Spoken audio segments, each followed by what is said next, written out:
Okay, welcome to Raju physics academy. So ఈ academy ద్వారా RRB, NTPC, all type of state government and central government ఎగ్జామ్స్కి సంబంధించిన నోటిఫికేషన్స్లో general సైన్స్కి సంబంధించిన importance మరియు ఏ టాపిక్లో ఉండేటువంటి వెయిటేజ్ని బట్టి ఆ టాపిక్ని మనం డిస్కస్ చేయడం జరుగుతుంది. ముందుగా ఈరోజు మనం డిస్కస్ చేయబోయేటువంటి టాపిక్ మెకానిక్స్. మెకానిక్స్ అంటే సాధారణంగా యాంత్రిక శాస్త్రము అని చెప్తాం. సాధారణంగా యాంత్రిక శాస్త్రంలో ఏ అంశాలకు ప్రాధాన్యతనిస్తాం, ఏ అంశాలు ముఖ్యంగా మనం డిస్కస్ చేయడం జరుగుతుంది. యాంత్రిక శాస్త్రంలో ఏ రకమైనటువంటి అంశాలను మనం డిస్కస్ చేస్తాం అంటే ఒక వస్తువు చలనానికి సంబంధించి, లేదా ఒక వస్తువు యొక్క గమనానికి సంబంధించి, లేదా ఒక వస్తువు ఏ విధంగా ముందుకు వెళుతుంది, వెళ్ళడానికి కావలసిన అంశాలు ఏంటి అనేటువంటి అంశాలు, ఒక వస్తువు ఎందుకు చలనంలో ఉంటుంది, ఆ చలనానికి గల కారణాలేంటి, అంతేకాక వస్తువు ఒక చోటు నుండి మరొక చోటుకి ప్రయాణించడానికి కావలసిన లక్షణాలు మరియు వాటి ధర్మాలు ఏ విధంగా ఉంటాయి, ఒక వస్తువు యొక్క ఒడి అనేది ఏ విధంగా ఉంటుంది, ఒక వస్తువు యొక్క ద్రవ్యరాశి ఏ విధంగా ఉంటుంది, ఒక వస్తువు యొక్క త్వరణం ఏ విధంగా ఉంటుంది, దాని లక్షణాలు ఏ విధంగా ఉంటాయి, ఒక వస్తువు స్థిర నిశ్చల స్థితిలో ఉన్నప్పుడు దానికి ఏ వేగం ఉంటుంది, ఆ వేగానికి గల కారణాలు ఏంటి, ఇలా అనేక రకమైనటువంటి అంశాలను రిలేటెడ్ టు కాంపిటేటివ్ ఎగ్జామ్ అంటే గతంలో ఆర్ఆర్బీలో కావచ్చు, ఎన్టీపీసీలో కావచ్చు, ఎస్ఐ కానిస్టేబుల్స్లో కావచ్చు, వాటిలో అడిగినటువంటి క్వశ్చన్స్ని ఆధారంగా చేసుకుని వాటి సరళిని బేస్ చేసుకుని మనం ఈ క్లాస్ చేయడం జరుగుతుంది. ఓకే మిత్రమా, సాధారణంగా ఇక్కడ నేను ఎం ద్రవ్యరాశి కలిగినటువంటి ఒక వస్తువుని తీసుకుంటున్నాను. ఇది ఎం ద్రవ్యరాశి గల వస్తువు అంటే ఇది 1 kg అయినా ఉండొచ్చు, 2 kg అయినా ఉండొచ్చు. అంటే ఎం ద్రవ్యరాశి కలిగినటువంటి వస్తువు స్థిర నిశ్చల స్థితిలో ఉంది. అంటే ఒక వస్తువు కదులలేని స్థితిని స్థిర నిశ్చల స్థితి అని చెప్తాం. అంటే ఈ ఎం ద్రవ్యరాశి కలిగినటువంటి వస్తువు ఖచ్చితంగా నిశ్చల స్థితిలోనే ఉంది. మరి ఒక వస్తువు స్థిర నిశ్చల స్థితిలో ఉన్నప్పుడు, ఒక వస్తువు విరామ స్థితిలో ఉన్నప్పుడు, ఒక వస్తువు యథార్థ స్థితిలో ఉన్నప్పుడు దాని యొక్క తొలి వేగం అనేది శూన్యమవుతుంది. అంటే ఇక్కడ తొలి వేగాన్ని యు అనేటువంటి అక్షరం చేత సూచించడం జరిగింది. అంటే ఎం ద్రవ్యరాశి కలిగినటువంటి వస్తువు స్థిర నిశ్చల స్థితిలో ఉంది అంటే మిత్రమా, ఒక వస్తువు స్థిర నిశ్చల స్థితిలో ఉంది, ఒక వస్తువు పూర్తిగా స్థిర నిశ్చల స్థితిలో ఉంది అంటే ఆ వస్తువు యొక్క తొలి ద్రవ్య వేగం శూన్యమవుతుంది. మరి ఎం ద్రవ్యరాశి కలిగిన వస్తువు ఏ విధంగా నిశ్చల స్థితి నుంచి గమనంలోకి రాగలుగుతుంది, ఆ గమనానికి గల కారణాలేంటో చెప్పే శాస్త్రమే యాంత్రిక శాస్త్రం అంటాం. ఒక వస్తువు యొక్క చలనానికి సంబంధించిన ధర్మాలను వివరించే శాస్త్రాన్ని మనము యాంత్రిక శాస్త్రము అంటాం. యాంత్రిక శాస్త్రాన్ని 3 రకాలుగా వర్గీకరించామండి. ముఖ్యంగా ఒకటి కైనమాటిక్స్ అని చెప్తామండి, ఒకటి కైనమాటిక్స్ అని చెప్తాం, రెండవది డైనమిక్స్ అని చెప్తాం. ముఖ్యంగా ఈ 2 రకాలైనటువంటి టాపిక్స్ని మనం డిస్కస్ చేయడం జరుగుతుంది. అంటే యాంత్రిక శాస్త్రాన్ని ఎం ద్రవ్యరాశి కలిగినటువంటి వస్తువు చలనంలో ఉన్నప్పుడు ఆ చలనానికి సంబంధించిన ధర్మాలను తెలిపే శాస్త్రాన్ని యాంత్రిక శాస్త్రం అన్నాం.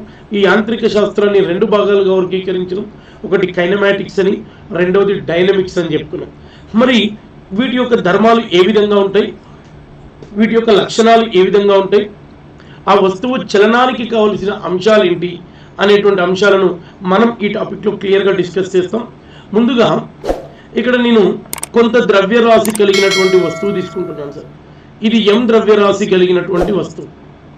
ఈ ఎం ద్రవ్యరాశి కలిగినటువంటి వస్తువు ఎక్కడుంది మాస్టారు అంటే, ఈ ఎం ద్రవ్యరాశి కలిగినటువంటి వస్తువు స్థిర నిశ్చల స్థితిలో ఉందండి. ఒక వస్తువు విరామ స్థితిలో ఉన్న, స్థిర నిశ్చల స్థితిలో ఉన్న దాని తొలి వేగం శూన్యమవుతుంది. మరి విరామ స్థితిలో ఉన్న వస్తువు, స్థిర నిశ్చల స్థితిలో ఉన్న వస్తువు ముందుకు ప్రయాణించాలి అంటే ఆ వస్తువు మీద బలాన్ని ప్రయోగించాలి. ఒక వస్తువు మీద బలాన్ని ప్రయోగించాలి. మిత్రమా, అసలు బలము అంటే ఏంటి? ఫోర్స్ అని చెప్తాం మనం.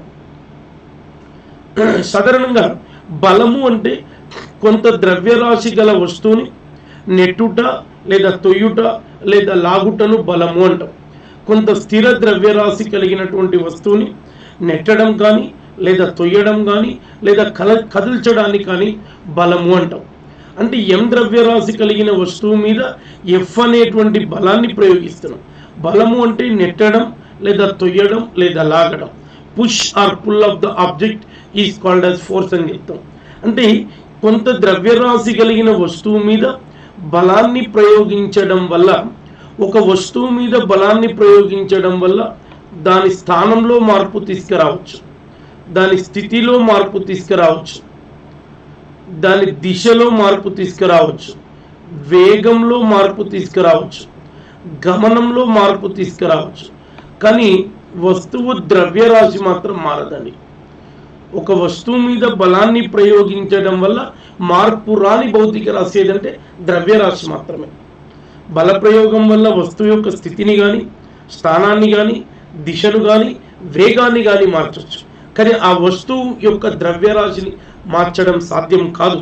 అంటే రేపు ఎగ్జామినేషన్ అడుగుతాడు, ఈ క్రింది వానిలో బల ప్రభావం వల్ల మార్పు రాని భౌతిక రాశి ఏది అంటే మనమందరం ఈజీగా గుర్తుపెట్టుకోవాల్సింది ద్రవ్యరాశి అని.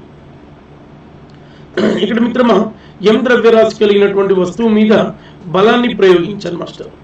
ఒక వస్తువుపై బల ప్రయోగము వల్ల, ఒక వస్తువు మీద బలాన్ని ప్రయోగించడం వల్ల ఆ వస్తువు అనేది ఎక్కడికి వస్తుందంటే గమనంలోకి వస్తుంది మరియు చలనంలోకి వస్తుంది. గమనంలోకి వస్తుంది, చలనంలోకి వస్తుంది. అంటే ఒక వస్తువు గమనంలో ఉన్నంతసేపు, చలనంలో ఉన్నంతసేపు ఆ వస్తువుకి ఏ వేగం ఉంటుందంటే తొలి వేగం ఉంటుంది. అందుకే ఒక వస్తువు యొక్క చలనాన్ని చదివే శాస్త్రాన్ని, ఒక వస్తువు యొక్క గమనాన్ని చదివే శాస్త్రాన్ని, ఒక వస్తువు యొక్క చలనాన్ని చదివే శాస్త్రం మనమే గతి శాస్త్రం లేదా శుద్ధ గతి శాస్త్రం అంటాం. అంటే బల ప్రయోగం వల్ల వస్తువు అనేది కొంత దూరానికి వచ్చింది సార్. అంటే ద్రవ్యరాశి మారట్లేదు సార్, కానీ వస్తువు యొక్క స్థానంలో ఏం జరిగింది మాస్టర్? మార్పు జరిగింది. ఒక వస్తువు యొక్క స్థానంలో మార్పునే, ఒక వస్తువు యొక్క స్థానంలో మార్పుని మనమేమని పిలుస్తాం సార్ అంటే, ఒక వస్తువు యొక్క స్థానంలో మార్పుని మనం స్థానభ్రంశము అని చెప్తాం. సాధారణంగా స్థానభ్రంశము అంటే ఒక వస్తువు యొక్క స్థానంలో మార్పుని మనం స్థానభ్రంశము అని చెప్తాం. అంటే బల ప్రయోగం వల్ల ఏం జరుగుతుందని చెప్పే మాస్టారు, వస్తువు యొక్క స్థానంలో మార్పు తీసుకురావచ్చు అని చెప్పారు. ఒక వస్తువు యొక్క స్థానంలో మార్పు తీసుకురావచ్చు, మరియు వస్తువు యొక్క స్థితిలో మార్పు తీసుకురావచ్చు, వస్తువు యొక్క గమనంలో కూడా మార్పు తీసుకురావచ్చు. అందుకే నేను ఈ ఎం ద్రవ్యరాశి కలిగిన వస్తువు మీద ఎఫ్ అనే బలాన్ని ప్రయోగించడం వల్ల ఇది తొలి వేగం నుంచి వస్తువు తుది వేగానికి చేరింది. అంటే బల ప్రయోగం వల్ల వేగంలో మార్పు వచ్చింది మాస్టర్, యాజిటీగా స్థానంలో మార్పు వచ్చింది. ఒక వస్తువు యొక్క స్థానంలో మార్పునే మనమేమని పిలుస్తామంటే స్థానభ్రంశము అని పిలుస్తాం. ఒక వస్తువు యొక్క స్థానంలో మార్పునే మనం ఏమని చెప్పొచ్చు అంటే మాస్టారు స్థానభ్రంశము అని చెప్పొచ్చండి. ఈ స్థానభ్రంశాన్ని ఎస్ బార్ అనేటువంటి అక్షరం చేత సూచించడం జరుగుతుందండి. అంటే వస్తువు యొక్క స్థితిని బట్టి, స్థానాన్ని బట్టి బల ప్రయోగం వల్ల దిశ కూడా మారుతుంది. దీన్ని స్థానభ్రంశము అంటాం. మరి ఒక వస్తువు రెండు బిందువుల మధ్యలో ప్రయాణించే ప్రాంతాన్ని, ఒక వస్తువు రెండు బిందువుల మధ్యలో చలించే ప్రాంతాన్ని దూరము అని చెప్తాం సార్. దూరము అంటే డిస్టెన్స్ అంటాం. దూరాన్ని ఎస్ అనేటువంటి అక్షరం చేత సూచిస్తాం. కొంత ద్రవ్యరాశి కలిగిన వస్తువు మీద బల ప్రయోగము జరగడం వల్ల ఆ వస్తువు తొలి స్థానం నుండి తుది స్థానానికి వెళ్ళింది. అంటే వస్తువు రెండు బిందువుల మధ్య కదలగలిగే ప్రాంతాన్ని మనం ఏమంటామంటే దూరము అంటాం. వస్తువు రెండు బిందువుల మధ్య చలించగలిగే ప్రాంతాన్ని స్థానభ్రంశము అని చెప్తాం. మిత్రమా, స్థానభ్రంశము వేరు, దూరము వేరు మిత్రమా. రెండు బిందువుల మధ్య కొలవగలిగే కనిష్ట ప్రాంతాన్ని దూరము అని చెప్పాం. ఒక వస్తువుపై ప్రయోగించిన బల ప్రభావం వల్ల స్థానంలో మార్పును స్థానభ్రంశము అని చెప్తాం. మనం గుర్తుంచుకోవాలి, that is very very important sir. ఇక్కడ దూరాన్ని ఎస్ అనే అక్షరంతో చూపించామండి, స్థానభ్రంశాన్ని కూడా ఎస్ బార్తో చూపించాం. అందుకే మిత్రమా, నేను మళ్ళొక మాట చెప్తున్నాను, భౌతిక శాస్త్రంలో భౌతిక రాశులు రెండు రకాలుగా ఉంటాయి. భౌతిక శాస్త్రంలో భౌతిక రాశులు రెండు రకాలుగా ఉంటాయి. ఏంటిదంటే మాస్టరు, ఒకటి సదిశా రాశి అని చెప్తామండి, ఒకటేమో సదిశా రాశి అని చెప్తాం, రెండవది వచ్చేసి అదిశా రాశి అని చెప్తాం. సదిశా రాశి, అదిశా రాశి. అంటే ఒక భౌతిక శాస్త్రంలో రెండు రకాల రాశులు ఉన్నాయి. ఒకటి సదిశా రాశి, రెండవది అదిశా రాశి. అంటే ఏ భౌతిక రాశికి అయితే దిశా పరిమాణం ఉంటుందో వాటిని సదిశా రాశులు అంటాం. A physical quantity having magnitude and direction is called the vector. A physical quantity having only magnitude but not direction, that is called scalar. But not direction, that is called scalar. గుర్తు పెట్టుకోవాలి sir. అందుకే సదిశ రాశిని yes bar అనే అక్షరంతో చూపిస్తాం, అదిశ రాశిని simple గా yes అనేటువంటి అక్షరంతో చూపిస్తాం. దిశ పరిమాణము రెండు ఉంటే అది సదిశ, కేవలం పరిమాణం మాత్రమే ఉంటే అది అదిశ. దిశ లేకుండా పరిమాణము మాత్రమే ఉంటే అది అదిశ రాశి. దిశ పరిమాణం రెండు ఉంటే అది సదిశ రాశి. గుర్తుపెట్టుకోవాలి సార్. మరి ఈ దూరము స్థానభ్రంశానికి ఒకే రకమైనటువంటి ప్రమాణాలు ఉంటాయి. దూరాన్ని సిజిఎస్ లో సెంటీమీటర్లలో లెక్కిస్తారండి. అదేవిధంగా దూరాన్ని ఎంకేఎస్ లో మీటర్లలో లెక్కిస్తారండి. అదే ఎస్ఐ పద్ధతిలో చూస్తే కిలోమీటర్లో లెక్కిస్తారు. అంటే దూరానికి స్థానభ్రంశానికి ఒకే రకమైనటువంటి ప్రమాణాలు ఉంటాయి. ఒక వస్తువు యొక్క స్థానంలో మార్పును స్థానభ్రంశం అన్నాం. ఒక వస్తువు రెండు బిందువుల మధ్యలో ప్రయాణించగలిగే ప్రాంతాన్ని దూరము అంటున్నాం.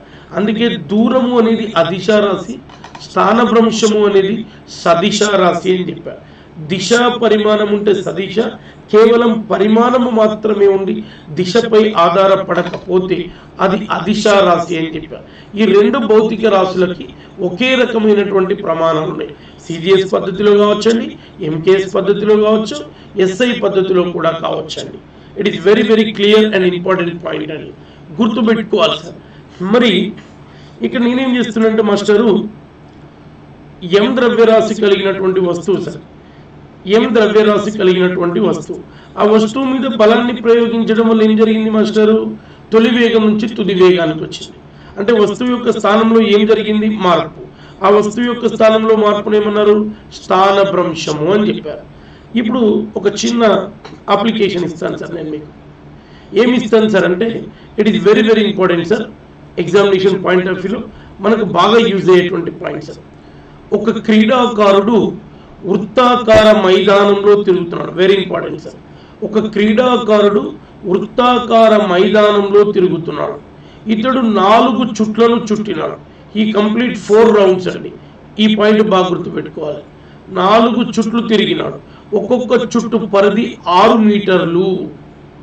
ఒక్కొక్క చుట్టు పరిధి 6 మీటర్లు. అయినా ఆ క్రీడాకారుడు ప్రయాణించిన దూరం ఎంత, స్థానభ్రంశం ఎంత అన్నాడు సార్. ఫస్ట్ స్టేట్మెంట్ బాగా వినాలి సార్. ఏమిచ్చాడు స్టేట్మెంట్లో, ఒక క్రీడాకారుడు వృత్తాకార మైదానంలో పరిభ్రమిస్తున్నాడు. ఎన్ని పరిభ్రమణాలు చేశాడంటే మాస్టర్, 4 పరిభ్రమణం. ఒక్కొక్క పరిభ్రమణం యొక్క దూరం ఎంత చెప్తున్నాడు, 6 మీటర్స్ అని చెప్తున్నాడు. అంటే టోటల్గా 6 4 24 సార్. అంటే ఇది ఎంత దూరం ప్రయాణించాడు అంటే 24 మీటర్స్ దూరం ప్రయాణించాడు. మరి డిస్ప్లేస్మెంట్ ఎంత సార్, స్థానభ్రంశం కూడా 24 అయినా మాస్టర్. అంటే గుర్తుపెట్టుకోవాలి సార్, ఇక్కడ స్థానభ్రంశము అనేది ఉండదు సార్. తొలి వేగం ఎక్కడి నుంచి అయితే స్టార్ట్ అవుతున్నావో తిరిగి మళ్ళీ అదే పాయింట్కి వస్తున్నావు కాబట్టి స్థానభ్రంశం శూన్యం. గుర్తుపెట్టుకోవాలి. It is very very important sir. అది ఎన్ని చుట్లన్నా తిరిగినాయండి సార్, 4 కాదు 40 చుట్లు తిరిగినాయండి. స్థానభ్రంశం మాత్రం ఉండదు, కేవలం దూరం మాత్రమే ఉంటుందండి. ఇదేదని ఇంకొకసారి ఏమని అడుగుతారంటే, ఒక అథ్లెట్ అంటాడు, ఒక క్రీడాకారుడు అంటాడు, లేదా ఒక వ్యక్తి అంటాడు, ఎవరిదో ఒక పేరు వాడతాడు సార్, XY పేరు. అప్పుడు దాని యొక్క లక్షణం ఏంటో కూడా గుర్తించగలగాలి సార్. అంటే స్థానభ్రంశానికి ఏంటి ఇస్తారంటే, తొలి స్థానము మరియు తుది స్థానాలు ఒకే దగ్గర ఏకీభవించగలగాలి. ఏకీభవించినట్లయితే దాన్ని మనం ఏం చెప్తాం, స్థానభ్రంశం అంటాం. స్థానభ్రంశం ఎప్పుడు కూడా ఎట్లుంటుందండి, S bar = 0 ఉంటుందండి. అది క్లియర్ అండర్స్టాండ్, రైట్ సార్. ఇది దూరానికి ప్లస్ స్థానభ్రంశానికి మధ్యలో ఉన్నటువంటి డిఫెక్ట్ సార్. ఇప్పుడు ఇక్కడ కొన్ని అంశాలు నేర్చుకుంటాం సార్ మనం. ఇది ఎం ద్రవ్యరాశి కలిగినటువంటి వస్తువు. ఈ స్లైడ్ చాలా చాలా ఇంపార్టెంట్ అండి. ఎక్కువ పాయింట్స్ ఇక్కడ కవర్ చేస్తాను సార్. ఇది U = 0. దీని మీద F అనేటువంటి బలాన్ని ప్రయోగించడం వల్ల వస్తువు తొలి స్థానం నుంచి తుది స్థానానికి వచ్చిందండి. అంటే వస్తువు తొలి స్థానం నుంచి తుది స్థానానికి వచ్చిందంటే ఆ వస్తువు యొక్క చలనంలో మార్పు జరిగినట్టే కదా. ఆ వస్తువు యొక్క చలనంలో మార్పుని నేను ఏమని పిలవచ్చండి, స్థానభ్రంశము అని పిలవచ్చండి. స్థానభ్రంశం. మరి ఈ వస్తువు మీద ఏం ప్రయోగిస్తున్నావు, బలాన్ని ప్రయోగిస్తున్నావు.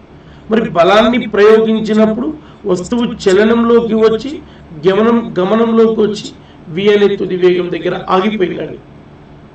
Point number 1 sir. మరి పాయింట్ నెంబర్ 2 స్థానభ్రంశం ఓకే సార్.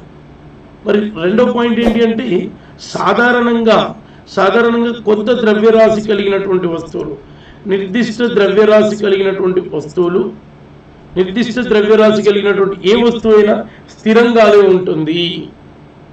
అంటే ఇక్కడ ఏంటి, వస్తువు యొక్క చలనాన్ని తెలుపుతుంది. అంటే ఇక్కడ దేన్ని ఇండికేట్ చేస్తుందంటే ఒక వస్తువు యొక్క చలనాన్ని మాత్రమే చెప్తున్నావు సార్.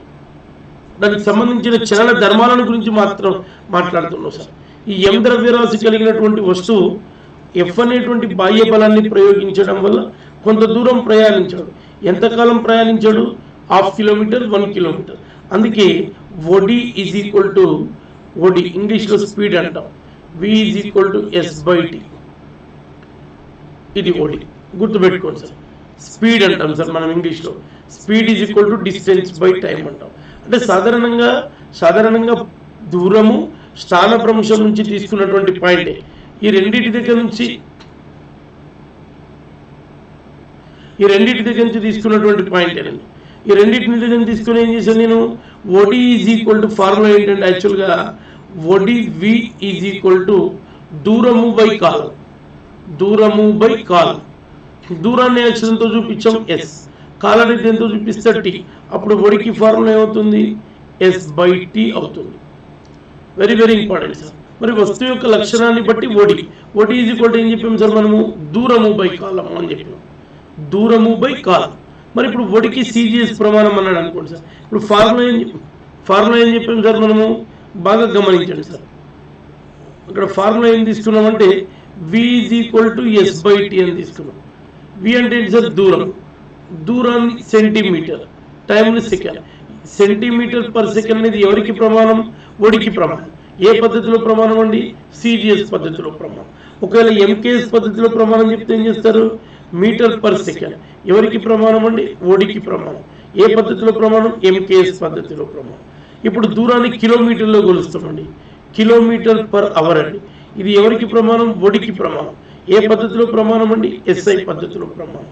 CGS పద్ధతిలో సెంటీమీటర్ పర్ సెకండ్, MKSలో మీటర్ పర్ సెకండ్, SIలో కిలోమీటర్ పర్ అవర్. అంటే ఇవి ఎవరికి ప్రమాణాలు? ఇవన్నీ కూడా ఓడికి ప్రమాణం. ఓడి అంటే ఏంటిది మాస్టర్?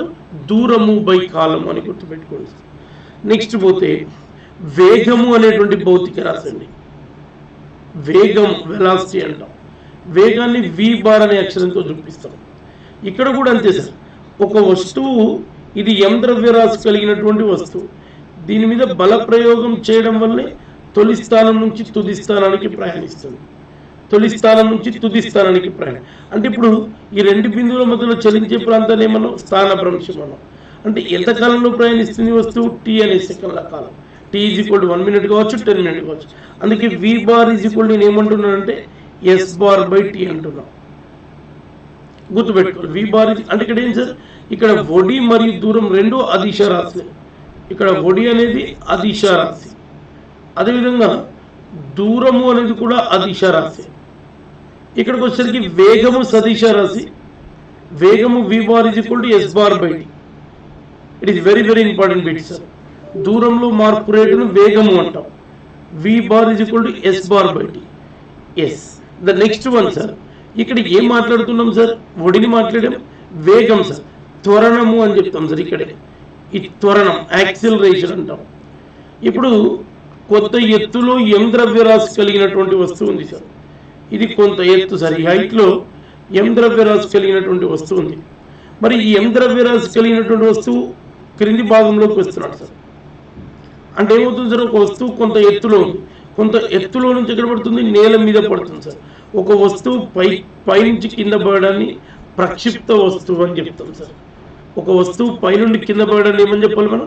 ప్రక్షిప్త వస్తువు అని చెప్పగలగాలి సార్. అంటే ఒక వస్తువు పైనుంచి కింద పడుతుందంటే దాన్ని A ఈజ్ ఈక్వల్ టు ఏమున్నట్టు? +G ఉన్నట్టు. G వాల్యూ ఎంత ఉంటుంది సార్ అంటే 9.8 metre per second square. G value ఎంత ఉంటుందండి? 9.8 metre per second square. Clear, గుర్తుపెట్టుకోవాలి సార్. Okay sir. స్థానభ్రంశం అంటే ఏంటో తెలిసింది, ఓడి అంటే ఏంటో తెలిసింది, వేగం. ఇప్పుడు త్వరణము అంటే ఏంటో చూద్దాం సార్. యాక్సిలరేషన్ అంటారు సార్ త్వరణం. వేగంలో మార్పు రేటును త్వరణం అంటాం. వేగంలో మార్పు రేటు అంటే v-u/t. వేగంలో మార్పు రేటు, దూరంలో మార్పు రేటు వడి, స్థానభ్రంశంలో మార్పు రేటు. ఇక్కడ ఏంటి సార్, దూరంలో మార్పు రేటు అయిపోయింది, స్థానభ్రంశంలో మార్పు రేటు అయిపోయింది సార్. అంటే బాగా గుర్తుపెట్టుకోవాలి సార్. అంటే ఒక వస్తువు చలనంలో ఉన్నప్పుడు, గమనంలో ఉన్నప్పుడు ఆ వస్తువుకు వచ్చేటువంటి లక్షణాలు, ఆ వస్తువు తీసుకునేటువంటి లక్షణాలు. నెక్స్ట్ పోతే త్వరణము అనేటువంటి కాన్సెప్ట్ ఉంటుంది సార్. యాక్సిలరేషన్, వేగంలో మార్పు రేటును త్వరణం అన్నాం. వేగంలో మార్పు రేటును త్వరణం అని చెప్పాలి, గుర్తుపెట్టుకోండి సార్. అంటే వేగము అనేటువంటి అంశానికి వస్తే వేగము v/s/t గుర్తుంచుకో. It is very very important. అంటే ఇక్కడ ఏం జరిగింది సార్ అంటే వస్తువు యొక్క స్థానభ్రంశాన్ని బట్టి, ఒడిని బట్టి, దూరాన్ని బట్టి, వేగాన్ని బట్టి కూడా గుర్తించుకోగలగాలి. అంటే ఆ వస్తువు యొక్క లక్షణాలు స్థిరంగా ఉండగలగాలి. ఆ వస్తువు యొక్క చలన ధర్మాలు వేరుగా ఉండాలి. సో అక్కడనే మనం గమనించాల్సినటువంటి అవసరం ఉంది sir. So next one sir, ఇక్కడ వేగం v/s/t. CGSలో ఇది ఏముంటుందండి, సెంటీమీటర్ పర్ సెకండ్. MKSలో అయితే మీటర్ పర్ సెకండ్ అండి. SI పద్ధతిలో కిలోమీటర్ పర్ అవర్ అండి. ఇవన్నీ కూడా ప్రమాణాలే. ఓకే, ఇది m ద్రవ్యరాశి కలిగినటువంటి వస్తువు. అంటే వేగము అనేది అర్థమైపోయింది, ఇప్పుడు దూరం అనేది కూడా అర్థమైపోయింది. అంటే దీని యొక్క ఇంపార్టెన్స్ ఏంటనేది మనకు అర్థమైపోయింది sir. Are you understand very clear? Right sir. ఇప్పుడు ఇది m ద్రవ్యరాశి కలిగినటువంటి వస్తువు మీద F అనేటువంటి బాహ్య బలాన్ని ప్రయోగించడం వల్ల వస్తువు యొక్క స్థానంలో కానీ స్థితిలో కానీ మార్పు గుర్తించలేదు సార్. గుర్తుంటారు సార్. నెక్స్ట్ పాలసీ ఏంటంటే టెక్నాలజీ అండ్ ఇన్నోవేషన్ పాలసీ. అంటే భారతదేశంలో శాస్త్ర సాంకేతిక రంగమే కాదు, అదే అంశాలను కూడా ఇక్కడ అనువర్తింపజేస్తాం. ఒడి, వేగం, దూరంలో మార్పు రేటు ఒడి, వేగంలో మార్పు రేటు త్వరణం. గుర్తుపెట్టుకోవాలి సార్. త్వరణాన్ని దేంతో చూపిస్తాం? స్మాల్ a అనేటువంటి అక్షరంతో చూపిస్తాం. త్వరణాన్ని అక్షరంతో స్మాల్ a అనేటువంటి అక్షరంతో చూపిస్తాం. సో ఇక్కడ త్వరణం a bar is equal to